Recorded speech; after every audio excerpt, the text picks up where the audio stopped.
Hello viewers, I am Lakshmi Padmanabhan. Welcome to Gandhi Hacks in South Africa.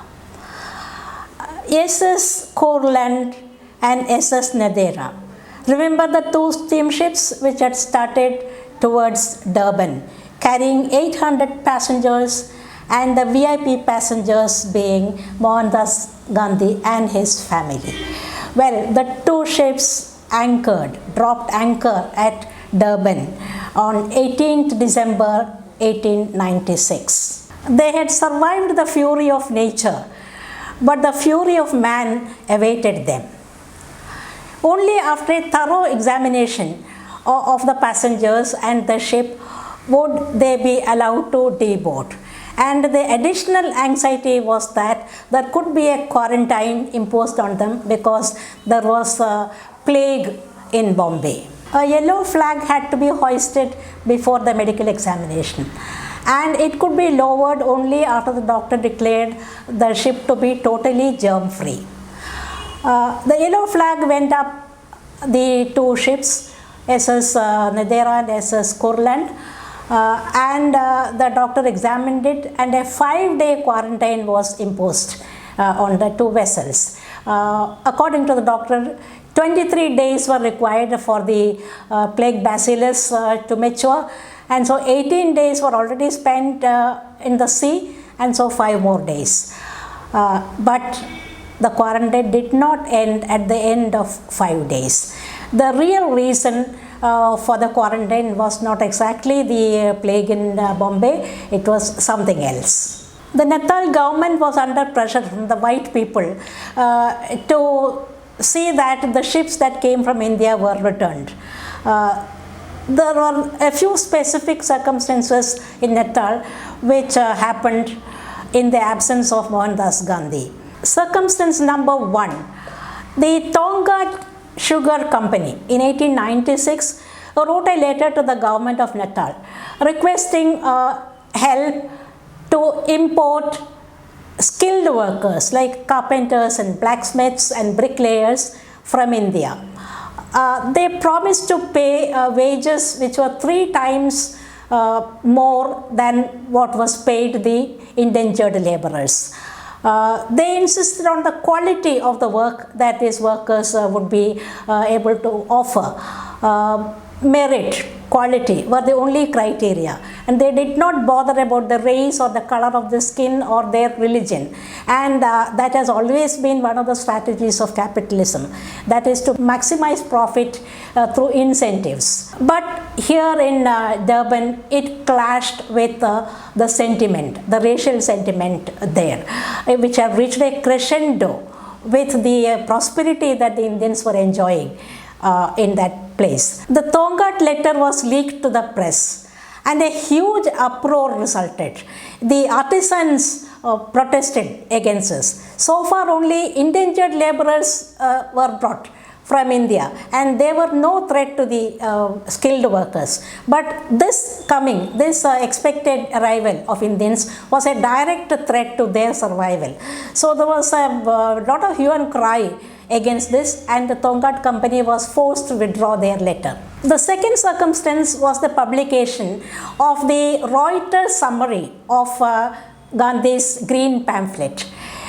Now, the Reuters summarized the 40-page green pamphlet into just one sentence, but that was a very mischievous kind of summarizing.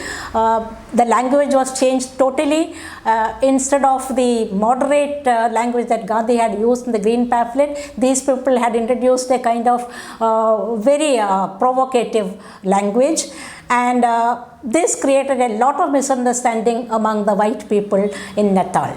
The Natal Mercury was flooded with angry letters from the white people.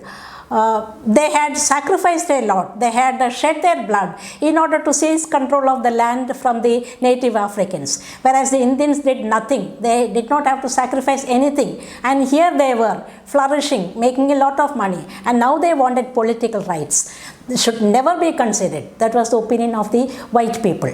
The third circumstance that led to the anti-Indian protest was the arrival of shiploads of people in September. Actually, they were all indentured laborers who were coming back from a vacation, or they were residents of Natal who had gone on a vacation. But the whole of it was interpreted as a kind of Asian invasion. And the government and the ministers sat down and discussed the matter and decided to protest against it. The people were all angry against this, and they wanted the two ships that were coming towards Durban to be sent back to India. And the quarantine was a response to all this. Dada Abdullah and sons received directives to take the ship back to India.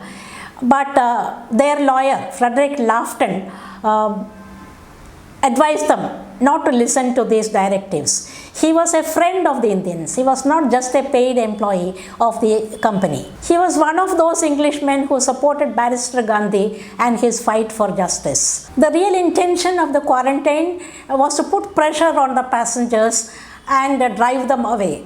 There was a direct threat to the passengers: if you don't go back, we will push you into the sea. But if you agree to go back, we are prepared to pay the fare. Mohandas Gandhi went round and spoke to every passenger, reassured him that nothing would happen, that they would be safe. Games were prepared to entertain the passengers. The quarantine was actually turned into a very creative occasion, and soon it was Christmas. The captain invited Mohandas Gandhi and his family and other first-class passengers to a Christmas dinner. Gandhi and family were the chief guests, of course. After the dinner, there were speeches. And Mohandas Gandhi's topic was Western civilization. It was a very unlikely topic, very unsuitable to the occasion, very heavy also. But Gandhi could not think of any other topic at that time, because though he took part in the celebrations, his mind was full of the grave situation prevailing in Durban. He was the object of hatred. There were two charges leveled against him.